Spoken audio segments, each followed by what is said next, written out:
કડકડતી ઠંડી માટે થઈ જજો તૈયાર। હાર થીજવતી ઠંડીની હવામાન વિભાગે આગાહી કરી છે। રાજ્યમાં 2 થી 3 ડિગ્રી સુધી ઠંડીનો પારો ગગડશે। રાજ્યમાં સવારથી કાતિલ ઠંડીનો ચમકારો જોવા મળશે। વહેલી સવારથી પવન સાથે ઠંડીનો અહેસાસ આજથી જોવા પણ મળી રહ્યો છે।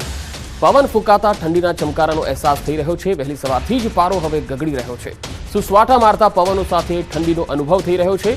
રાજ્યના 9 શહેરોમાં 15 ડિગ્રીથી નીચે પહોંચ્યો છે પારો। નલિયા અને ગાંધીનગરમાં 11 ડિગ્રીએ પહોંચ્યું છે તાપમાન। અમદાવાદ, ડીસા અને રાજકોટમાં 13 ડિગ્રી ઠંડી જોવા મળી છે, તો અમરેલી, ભુજ અને વડોદરામાં 15 ડિગ્રી તાપમાન જોવા મળ્યું છે।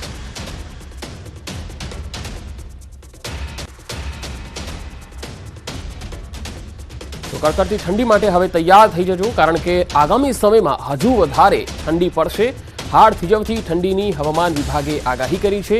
રાજ્યમાં 2 થી 3 ડિગ્રી સુધી ઠંડીનો પારો ગગડશે, એટલે કે લઘુત્તમ તાપમાન હજુ પણ ઓછું જોવા મળી શકે છે।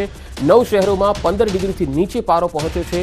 હજુ પણ વધારે ઠંડી થાય, વધારે ઠંડી પડે એવી શક્યતા હવામાન વિભાગે વ્યક્ત કરી છે। આજે સવારથી જ અમદાવાદ સહિત વિવિધ શહેરોમાં કડકડતી ઠંડીનો અહેસાસ પણ થઈ રહ્યો છે। ઠંડા પવનો પણ ફૂંકાઈ રહ્યા છે।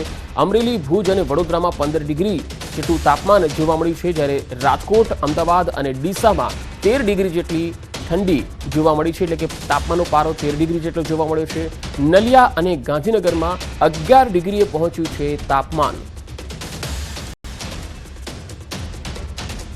વધુ માહિતી સાથે સંવાદદાતા દીપિકા ખુમાણ મારી સાથે જોડાયા છે। દીપિકા, અમદાવાદમાં હાડ થીજવતી ઠંડીનો અહેસાસ થઈ રહ્યો છે। લોકો શું કહી રહ્યા છે આ ઠંડીને લઈને? પહેલા કેવી ઠંડી હતી અને હવે કેવી ઠંડી પડી રહી છે? પંકજ, અમદાવાદનો જે પ્રકારનો માહોલ છે, ઠંડી વધતાની સાથે લોકો ઠંડી ઉડાડવા માટે ખાસ કરીને અમદાવાદના પ્રહલાદનગર ગાર્ડનમાં જોવા મળી રહ્યા છે। નજીકના જેટલા પણ પોતપોતાના એરિયાના ગાર્ડન હોય તો લોકો છે તે ખાસ ત્યાંથી પસાર થઈ રહ્યા છે, વોકિંગ કરવા જઈ રહ્યા છે, વર્કઆઉટ કરી રહ્યા છે।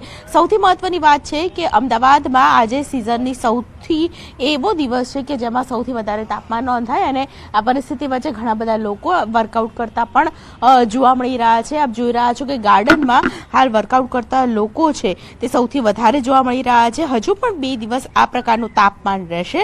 હવામાન વિભાગના ડાયરેક્ટર મનોરમા મોહંતીએ જે પ્રેસ કોન્ફરન્સ કરી હતી અને તે દરમિયાન જણાવ્યું હતું શનિવારે કે ગુજરાતમાં રાજ્યમાં વેસ્ટર્ન ડિસ્ટર્બન્સની અસર છે તે સતત ઘટી રહી છે, અને વેસ્ટર્ન ડિસ્ટર્બન્સની જે અસર ઘટતા ઠંડીમાં વધારો થયો છે।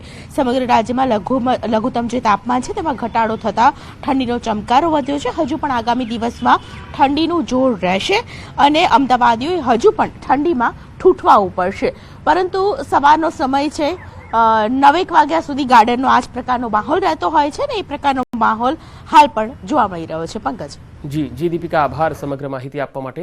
તો કાતિલ ઠંડીનો અનુભવ થઈ રહ્યો છે અને તમે જોઈ શકો છો કે અમદાવાદના અલગ અલગ જે વિસ્તારો છે ત્યાં મોર્નિંગ વોક માટે લોકો જઈ રહ્યા છે, ઠંડી ભગાવવાનો પ્રયત્ન કરી રહ્યા છે, કારણ કે સવારમાં મોર્નિંગ વોક માટે સવારે 6 વાગ્યાથી શરૂ થઈ જાય છે, જે 9 વાગ્યા સુધી લોકો ચાલતા હોય છે।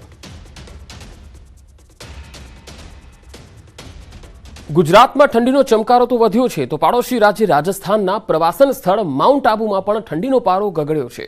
હિલ સ્ટેશન માઉન્ટ આબુમાં છેલ્લા 5 દિવસમાં રાત્રે પારો 1 ડિગ્રી સુધી પહોંચી ગયો, તો દિવસે તાપમાન 19 ડિગ્રી સુધી નોંધાઈ રહ્યું છે। હિલ સ્ટેશનમાં ઠંડીને કારણે પ્રવાસીઓ પણ અહીંયા લુફ્ત ઉઠાવી રહ્યા છે।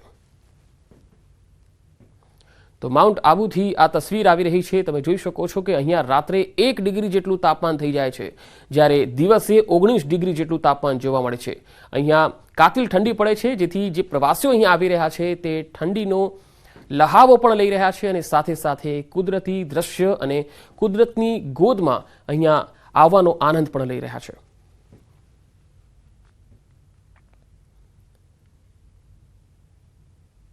તો 3 અલગ અલગ તસવીર આપણે બતાવી રહ્યા છીએ।